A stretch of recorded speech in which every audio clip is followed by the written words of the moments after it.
Assalamualaikum warahmatullahi wabarakatuh. Halo sahabat guru, selamat datang di channel Podcastku, media informasi dan belajar bersama. Pada kesempatan kali ini, saya akan sharing dan membedah soal-soal P3K tahapan nanti, yang mana mudah-mudahan soal yang akan saya berikan ini dapat bermanfaat rekan-rekan yang akan mengikuti tes di P3K.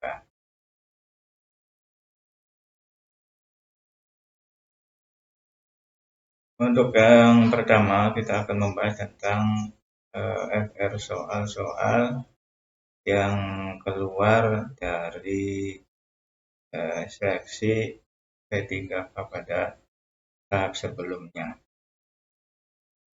Nanti di sini akan ada suatu perkenalan. Perkenalan itu seperti yang saya utarakan di depan, dan itu nanti kita akan membahas tentang soal-soal P3K, dan nanti sesi pertanyaan. Silakan rekan-rekan kemukakan dan belajar bersama mengenai soal-soal P3K di kolom komentar video ini.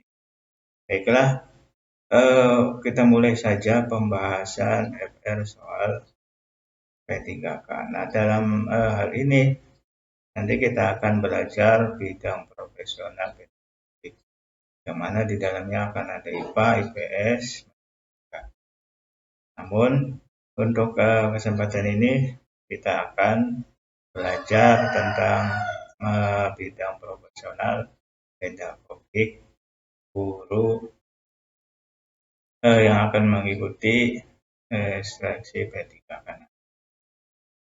Kita mulai saja soalnya pedagogik. Soal teori belajar. Manakah pembelajaran berikut yang bermakna sesuai dengan teori belajar David Ausubel? Silakan rekan-rekan jawab. A. Apakah A. Siswa berdiskusi dalam kelompok? B. Siswa melakukan persepsi. C. Siswa membaca pada kegiatan pendahuluan. D. Siswa menyimak penjelasan seorang guru. Atau E. Siswa berlatih untuk memperkuat pemahaman. Di teori belajar dari David Ausubel itu seperti jawabannya adalah B. Siswa melakukan persepsi.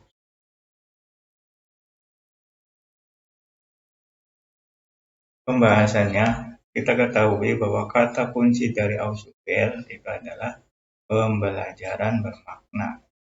Pembelajaran bermakna adalah proses belajar di mana informasi yang akan dipelajari itu disusun sesuai dengan struktur kognitif yang telah dimiliki oleh siswa tersebut, sehingga mereka dapat mengaitkan materi pembelajaran yang akan dipelajari dengan informasi yang telah diketahui oleh siswa sebelumnya. Nah, belajar seperti ini bisa difasilitasi dengan kegiatan persepsi. Persepsi adalah suatu kegiatan mengamati diri sendiri secara sadar sebagai fondasi untuk mempelajari materi pembelajaran berikutnya. Jadi jawaban yang tepat untuk soal yang pertama adalah pembelajaran persepsi. Soal yang kedua, masih soal tentang teori belajar. Pengalaman belajar manakah yang materinya paling lama diingat oleh siswa menurut Edgar Dale? A. Menyimak penjelasan guru. B. Berdiskusi dalam kelompok. C. Demonstrasi oleh guru. D. Bermain peran sesuai skenario. Atau E. Menyimulasi menyimulasikan fenomena tertentu. Di pengalaman belajar yang materinya itu lama sekali diingat oleh siswa menurut Edgedal itu adalah apa? Ya, jawabannya adalah menyimulasikan fenomena tertentu. Nah, kita pembahasannya silakan rekan-rekan perhatikan kerucut pengalaman. Yang diingat oleh seorang siswa itu 10% dari membaca, 20% dari mendengarkan, dan 30% dari melihat gambar, kemudian melihat video atau melihat demonstrasi.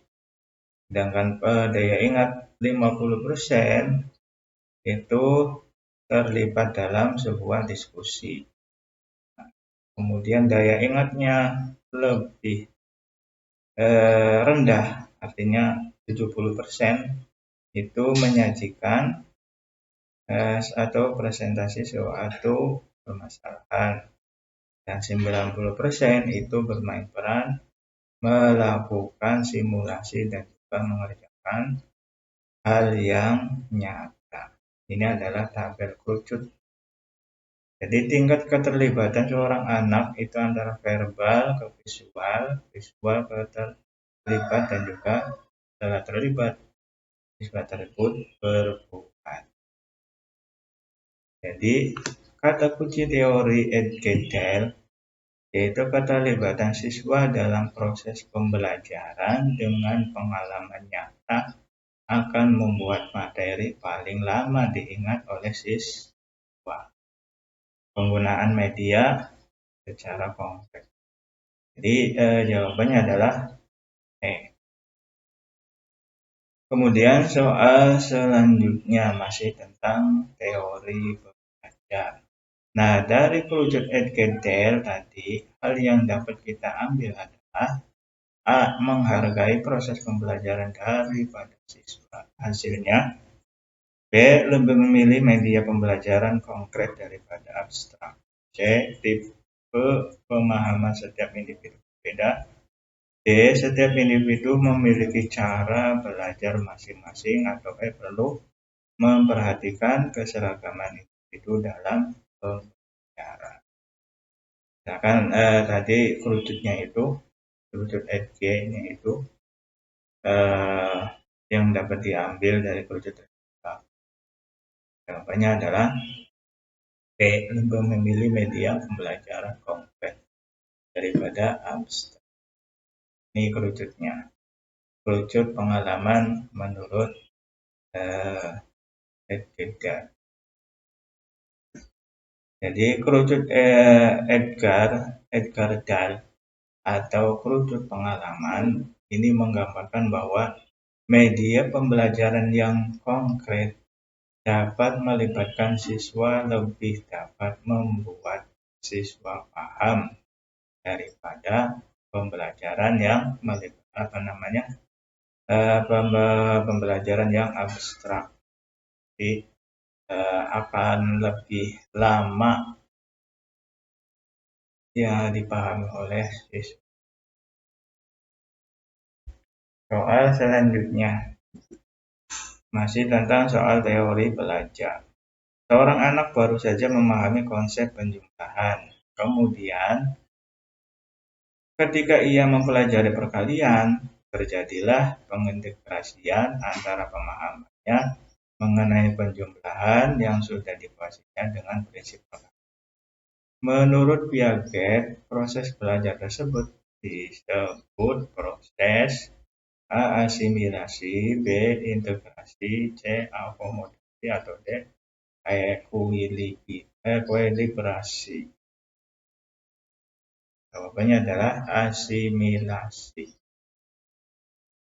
Kenapa demikian? Bahwa menurut Piaget, proses pembelajaran itu terdapat 3 tahapan. Yang pertama asimilasi, akomodasi, dan ekuilibrasi. Asimilasi sendiri adalah integrasi informasi baru ke struktur kognitif yang sudah ada. Kata kuncinya adalah integrasi. Sedangkan Piaget akomodasi itu menyesuaikan struktur kognitif ke situasi baru. Artinya penyesuaian. Dengan yang ketiga, ekuilibrasi itu adalah kesinambungan antara asimilasi dan akomodasi, ya, berkesinambungan. Contohnya asimilasi, seorang anak yang belajar berkalian akan mengintegrasikan pemahaman konsep penggunaannya. Ini adalah contoh asimilasi. Dengan contoh akomodasi, seorang anak mengerjakan soal-soal latihan perkalian dengan pemahaman barunya mengenai perkalian. Nah, kita ketahui bahwa teori belajar Maslow beranggapan bahwa kebutuhan-kebutuhan di tingkat rendah harus terpenuhi atau paling tidak mencukupi sebelum kebutuhan tingkat paling tinggi. Hal ini dibuat menjadi hal yang memotivasi.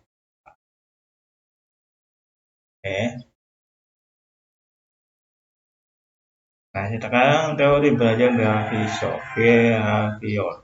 Artinya, ya, jadi ini akan dikasih rangsangan biar siswa merespon stimulus. Sebagai berikut. Rondik dengan tirai error, ada stimulus dan respon. Konteks tim ada hadiah untuk ujian kalau memang benar. Ivan Pavlov, classical condition, pembiasaan, kalau stimulus hilang, respon juga akan berubah. Skinner, artinya operan condition, penguatan respon dengan pengulangan atau drill, modul-modul, sorting, penguatan dan juga pembentukan. Di teori belajar konstruktivisme itu adalah yakni membangun konsep dari siswanya itu sendiri, bisa mengekspresikan gagasannya.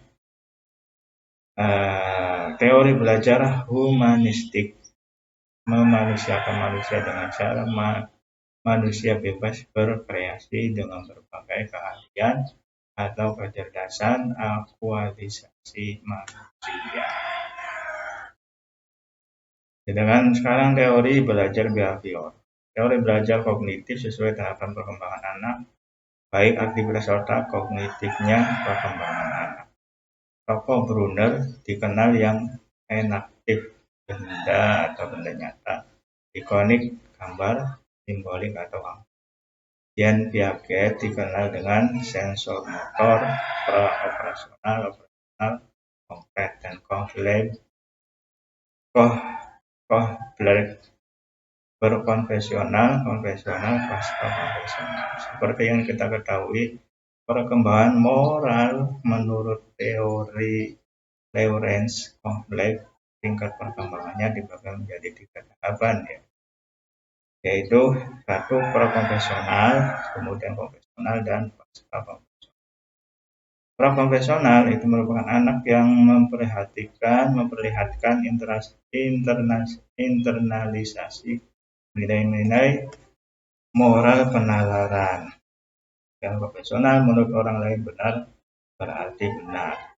Atau yang ketiga pasca konvensional, artinya moralitas benar-benar diinternalisasikan dan tidak didasarkan pada standar-standar orang lain, melainkan sesuai hati nurani masing.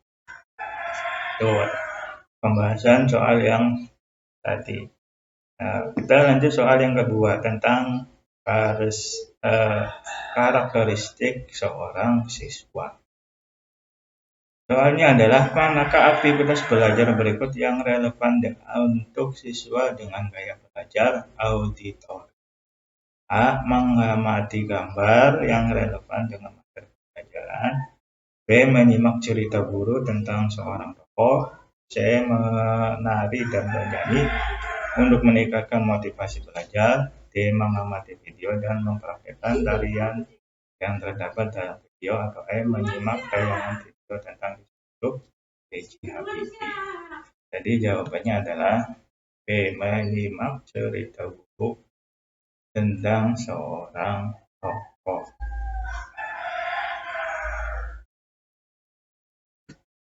Artinya audio itu merupakan indera pendengar. Artinya memakai aktivitas yang didominasi dengan indera pendengar. Sedangkan visual itu adalah tergolong indera penglihatan, memakai aktivitas yang didominasi dengan indera penglihatan. Sedangkan kinestetik itu merupakan tergolong dari gerak, artinya memakai aktivitas yang didominasi dengan sebuah.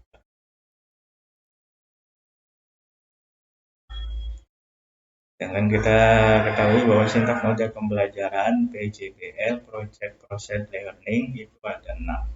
Pertama, pertanyaan mendasar, B, mendesain perencanaan, D, 3, menyusun jadwal pembuatan, 4, memonitor keaktifan dan perkembangan proyek, 5, menguji hasil, dan 6, evaluasi. BPL, Program Based Learning. Yang pertama ada 6. Orientasi siswa, masalah kontekstual. Organisasi siswa, membagi kelompok dan tugas. 3, membimbing, menyediakan. 4, mengembangkan, menyajikan hasil karya. Dan 5, menguji hasil. 6, analisis dan evaluasi. Discovery learning itu ada juga 6. Yang pertama, stimulasi, identifikasi masalah, pengumpulan data. 4, pengolahan data. 5, pembuktian atau verifikasi. Dan 6, menarik kesimpulan. Kemudian inquiry learning model. Yang pertama, orientasi masalah, pengumpulan data dan verifikasi. Pengumpulan data melalui eksperimen, pengorganisasian dan formulasi eksplanasi. Analisis proses inquiry. Pembelajaran saintifik itu mengamati, menanya, menalar, mencoba. Dan 5, mengomunikasikan. 5M itu adalah tindak model pembelajaran. Dalam penilaian pembelajaran itu prinsipnya ada 4. Yang pertama, keeping track, yaitu menelusuri atau melacak kemajuan siswa sesuai RPP. Checking up, mampu mengecek ketercapaian siswa dalam pembelajaran. Finding out, menemukan kesalahan yang menyebabkan terjadinya kesalahan. Dan yang keempat, summing up, menyimpulkan sudah mencapai kompetensi atau itu. Nah, tujuan pembelajaran itu yang pertama A, audience, B, behavior, C, condition, D, equate. Contohnya melalui percobaan itu namanya condition, siswa adalah audiens, dan mengidentifikasi benda konduktor dan isolator itu merupakan tujuan dari behavior, dan benar itu equate. Nah, kesulitan belajar itu disleksia, artinya kesulitan membaca mengenai huruf. Contohnya adalah kegiatan belajar memasang puzzle huruf menjadi kata, membaca dengan keras. Yang kedua, disgrafia, kesulitan untuk menulis. Contohnya adalah menjiplak huruf dengan bantuan garis putus. Yang ketiga, diskalkulia, artinya kesulitan dalam berhitung. Contohnya adalah menggunakan benda kompleks dalam pembelajaran. Dan yang keempat, gangguan pemusatan perhatian, sulit untuk fokus dalam belajar. Contohnya adalah menggunakan media penarik perhatian. Itu adalah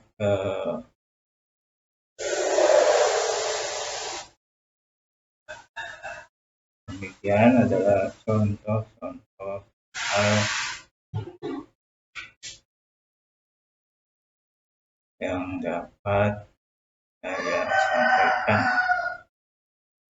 Untuk soal selanjutnya, yaitu soal tentang matematika. Yang pertama, soal operasi bilangan. mata pelajaran matematika, soal operasi bilangan.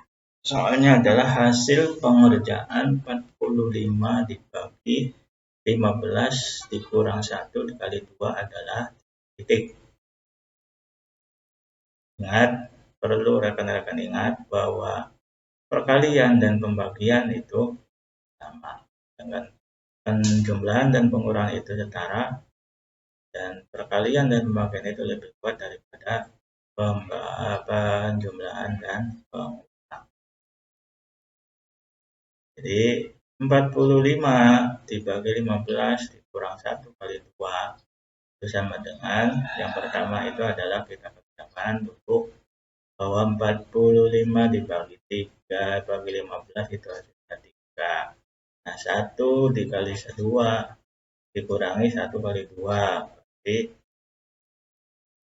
sama dengan 3. 1 kali 2 sama. Hasilnya adalah 1. Kemudian soal perbandingan.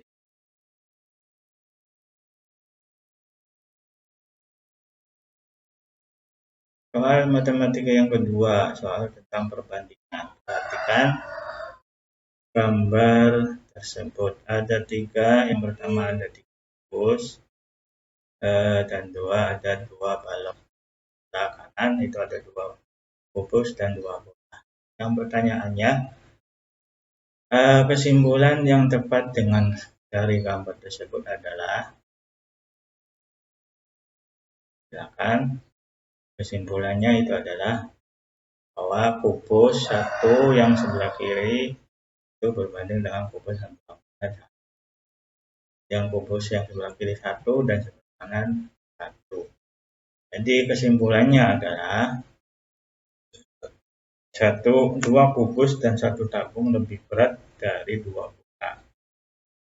2 kubus, 1 tabung itu lebih berat daripada 2 bola. Kemudian 2 bola lebih ringan dari 2 kubus dan 1 tabung. Soal perbandingan selanjutnya.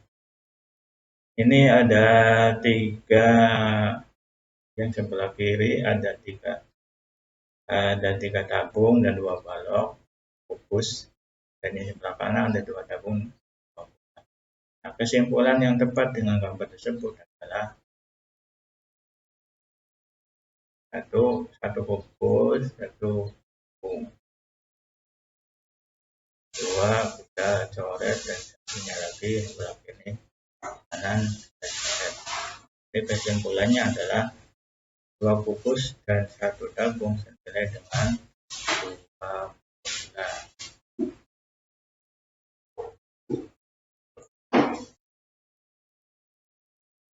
Soal perbandingan selanjutnya. Budi berangkat dari kantor dari desanya Semarang yang berjarak 60 km menghabiskan 4 menit.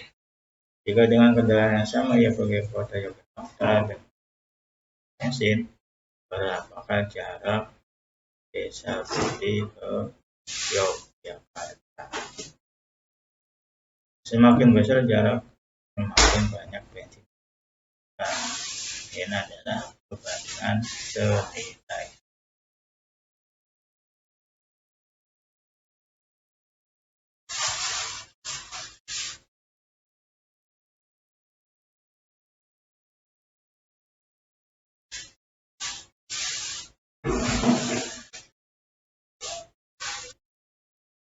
Kita ketahui bahwa ini adalah perbandingan senilai. Dapat dirumuskan, pembahasannya adalah jarak tempuh 60 km itu banyak bensin yang dihabiskan adalah 4 liter.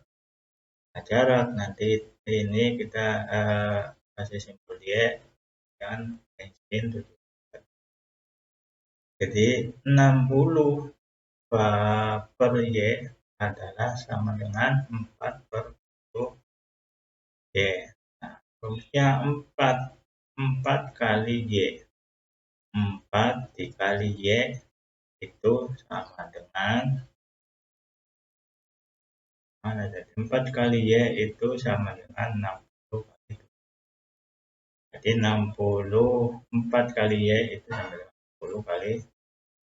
Jadi 4Y itu berapa? Sama dengan 60 kali 7 adalah 420. Y sama dengan 420 dibagi 4 itu sama dengan 105 km. Jadi yang ditanyakan berapa jarak Desa Buda ke Yogyakarta itu adalah 105 km. Seperti itu cara.